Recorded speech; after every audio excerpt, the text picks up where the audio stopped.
बिस्मिल्लाहिर्रहमानिर्रहीम। अस्सलामु अलैकुम। 9 न्यूज़ के साथ मैं हूं सना हुसैन। चलते हैं खबरों की जानिब। मुस्लिम लीग नून पाकिस्तान के सीनियर नायब सदर मलिक तारिक अवान ने शोबा खवातीन की नौमुंतखब चेयरपर्सन मुस्लिम लीग नून शोबा खवातीन के जलसे में खिताब करते हुए कहा कि जिला सदनूती में साबिक वजीर सेहत डॉक्टर नजीब नकी खान ने बेशुमार मेगा प्रोजेक्ट्स लाए। हर इलाके में इनके अस्पताल, सड़कें और तामीर और तरक्की के मनसूबा जात के निशान ग्राउंड पर नजर आ रहे हैं, जबकि मौजूदा वजीर बहबूद आबादी सरदार मोहम्मद हुसैन की कारकर्दगी मायूस कुन है। इनकी असम्बली के अंदर और असम्बली के बाहर कारकर्दगी मायूस कुन है। चैनल 9 डिजिटल से गुफ्तगू करते हुए मलिक तारिक ने कहा कि सैरिश कमर की साबिक दौरे हुकूमत में कारकर्दगी मिसाली रही। सैरिश कमर ने सिर्फ तहसील मंग में ही नहीं बल्कि गौराहा, गड़ाला और दीगर मकामात पर वाटर सप्लाई स्कीमें दी।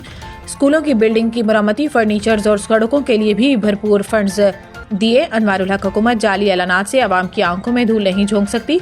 राजा फारूक हैदर, शाह गुलाम कादिर की क़यादत में मुस्लिम लीग नून जिला सदनूती की दोनों नशिस्तों और आज़ाद कश्मीर भर में वाज़ेह अक्सरियत से कामयाबी हासिल करके हुकूमत बनाएगी।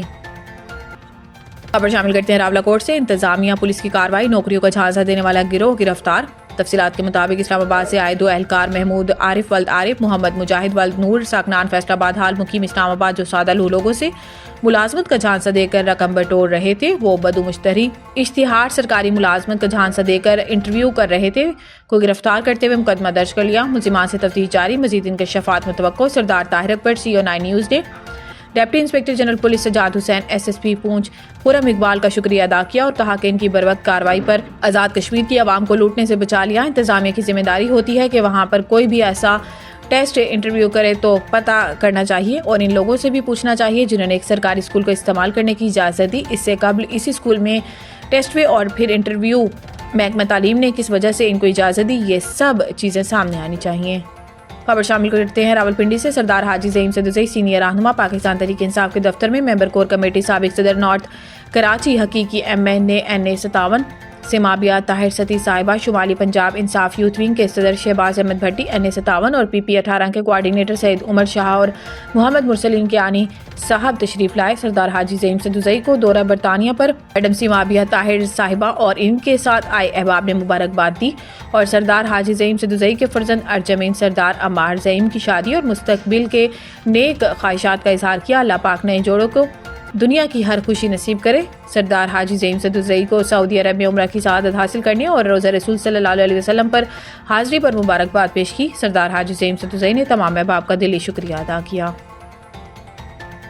खबर शामिल करते हैं सरदार हमाद की इस रिपोर्ट में। साबिक वज़ीर आज़म और सदर तहरीक इंसाफ सरदार अब्दुल कय्यूम नियाज़ी साहब का दौरा पलंदरी। डिस्ट्रिक्ट काउंसलर सरदार बाबर रज़ा की वालिदा माजिदा के लिए दुआए मग़फ़िरत की। बाद डिस्ट्रिक्ट काउंसलर सरदार मोहम्मद अफसर साहब के भाई की वफ़ात पर इज़हार ताज़ियत और दुआए मग़फ़िरत की गई। सरदार दाऊद साहब के चचा जान और सरदार नज़ीर साहब की वालिदा मोहतरमा के लिए भी उनके घर में जाकर ताज़ियत और दुआए मग़फ़िरत की गई। पार्टी अहदेदारान से मुलाकात में 8 फरवरी को चोरी किए गए मैंडेट के खिलाफ आज़ाद कश्मीर के तमाम ज़िले हेडक्वार्टर्स की तरह पलंदरी में भी भरपूर एहतजाजी मुजाहिरा और एहतजाजी रैली निकालने की हिदायत जारी की गई। इस दौरान सदर तहरीक इंसाफ पूंछ डिवीजन सरदार शाहिद महमूद, नायब सदर सरदार बाबर रज़ाक, सदर तहरीक इंसाफ जिला सदनूती सरदार असगर एडवोकेट, सेक्रेटरी इत्तलात सरदार मुबीन खादिम, मरकजी रहनुमा सरदार दाऊद खान, कारी अतीकुर रहमान, सरदार नसीर, सरदार कामरान, सरदार यासिर, सरदार फयाज ताहिर अकबर खान, बासित बाशी, साजिद नज़ीर और दीगर तमाम कारकुनान भी साबिक वज़ीर आज़म के साथ मौजूद थे। पर शामिल करते हैं कराची से। फैजान खान की इस रिपोर्ट में UC 8 सोराब कोट टाउन कराची में इलाका मकीन बेहद परेशान। रोजमर्रा वीडियो टाउन में दरखास्तें देने के बावजूद कोई सुनवाई नहीं की गई। इलाका मकीनों का कहना था कि मीडिया न्यूज़ के बहुत सारे सहाफ़ी आए, इंटरव्यू किए, पर इनको शाया नहीं किया गया। बच्चे बीमारियों में भी मुब्तला होते रहे हैं और मेन पुलों के अंदर गिर रहे हैं। ना कोई बंदा पैदल चल सक रहा है, ना नमाजी नमाज तक नहीं आ रहे। मस्जिद के इमाम कारी हनीफ आरफी साहब का कहना है कि 200-250 नमाजी नमाज पढ़ने आए थे, पर अब इस सीवरेज के गंदे पानी की वजह से नमाजियों का कहना है कि हमारे कपड़े नापाक होते हैं, जिसकी वजह से नहीं आते और बच्चों का मेन हॉल में गिर जाने की वजह से बच्चों की पढ़ाई भी रुकवा दी गई। आखिरकार मजबूर होकर कुरान पाक जैसी मुकद्दस किताब को हम लोगों ने उठाकर एहतजाज किया है। खुदारा हम पर रहम खाए और हमारी इस आवाज़ को चेयरमैन बिलावल भुट्टो जरदारी साहब तक पहुँचाने के लिए सिंध में हम लोग रह रहे हैं। महंगाई से लड़ सकते हैं पर इस सीवरेज के निज़ाम से लड़ना मुश्किल है क्योंकि बच्चों की ज़िंदगी बेजार हो चुकी है।